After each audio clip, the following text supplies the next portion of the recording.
আসসালামু আলাইকুম ওয়া রাহমাতুল্লাহি ওয়া বারাকাতুহু। আলহামদুলিল্লাহ ওয়াসসালাতু ওয়াসসালামু আলা রাসূলিল্লাহ বাদ। সুপ্রিয় দর্শক শ্রোতা ভাই বোন, আমাদের দেশে জিলহজের প্রথম দশকের আগমনী বার্তা আমরা পাই কোরবানির পশু কেনাবেচার হাট দেখে কিংবা গরু ছাগলের আনাগোনা দেখে। জিলহজের প্রথম দশকে গরু ছাগলের আনাগোনা ছাড়া আর তেমন কোনো আমল বা নেকামল আমাদের চোখে সচরাচর ধরা পড়ে না, অথচ এই দশক হলো নেকামল এবং ইবাদতের দশক। এই 10টি দিন হলো রমজানের পর ইবাদতের সবচেয়ে বড় ইবাদতের মৌসুম এবং সিজন।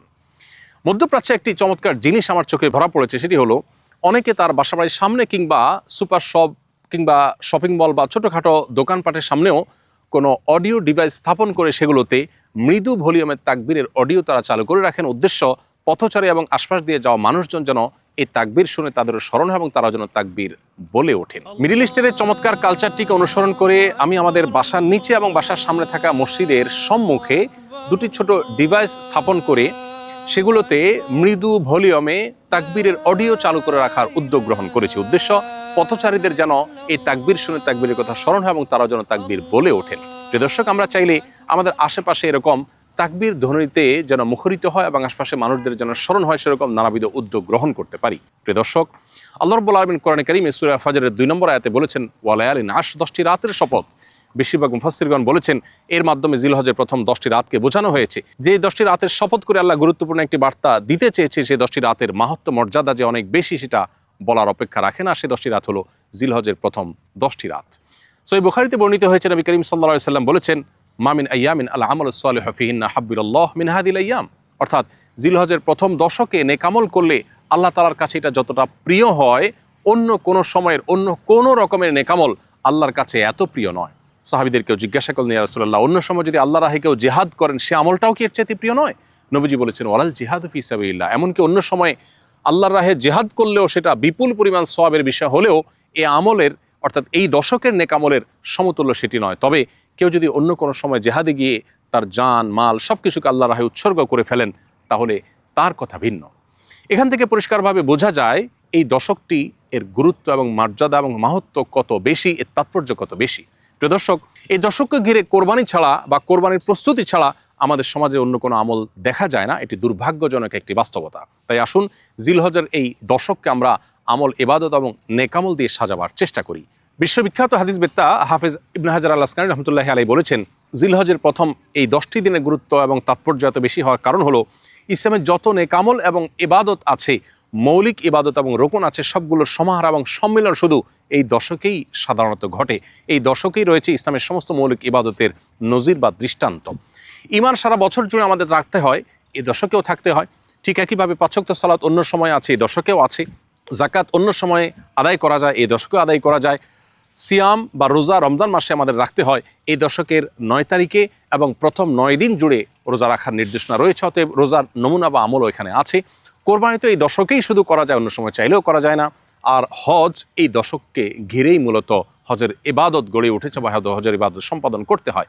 ঠিক এভাবে ইসলামের মৌলিক সমস্ত ইবাদতের সমাহার এই দশকে পাওয়া যাওয়ার কারণে এর গুরুত্ব অনেক বেশি। প্রিয় দর্শকের জন্য আসুন এই দশককে আমল এবং ইবাদত দিয়ে আমরা সাজিয়ে তোলবার চেষ্টা করি।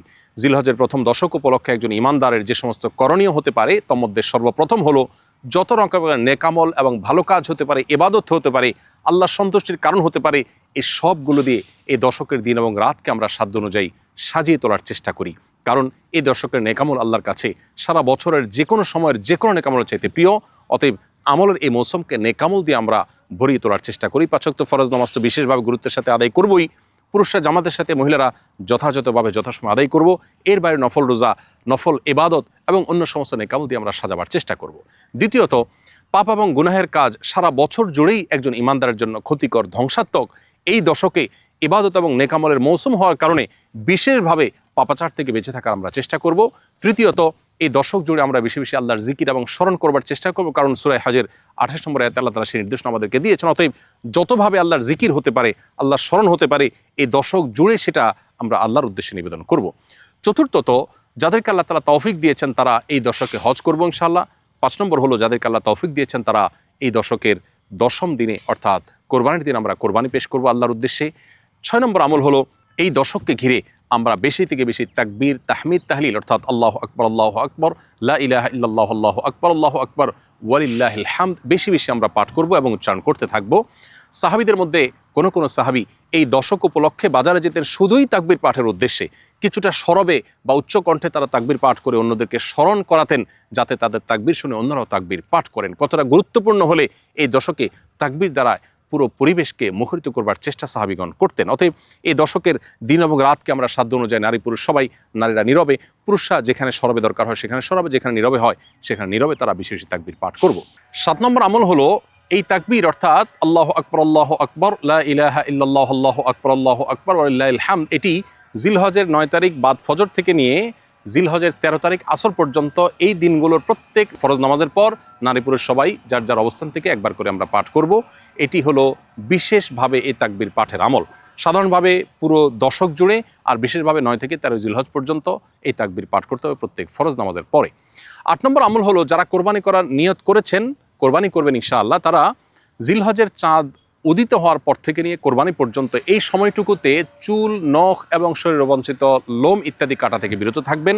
অর্থাৎ জিলহজের চাঁদ ওঠার আগে আগে এগুলো কেটে শেষ করবেন এবং প্রয়োজন হলে কোরবানির পরে করবেন। এর মধ্যবর্তী সময়ে এগুলোতে আর হাত দিবেন না বা কাটবেন না।